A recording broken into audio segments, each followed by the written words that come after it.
Ang real businessman, meron siyang system. Yun yung sinasabi ko sa inyo kanina, na kinokopya ko dun sa mga billionaire. Bakit billionaire ka kaya mo bumili ng GTR? Bakit mo bumili niyan? Bakit?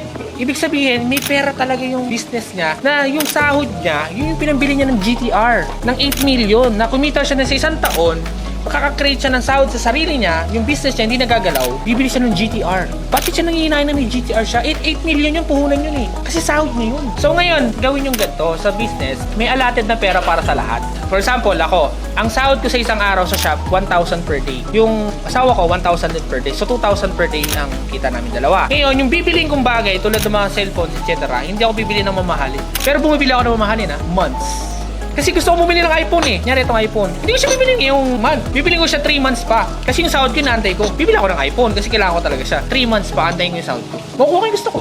Naghihintay ako nung time para dun sa part na yun. So, hindi ko gagalawin yung pera ng shop para ibili ko lang ng isang bagay kasi timing ko siya. And then yung pera ko, dahil 1,000 lang yung pera ko, galawan ko 1,000 lang per day. 26,000 lang galawan ko. Hanggang ganun lang yung galawan ko.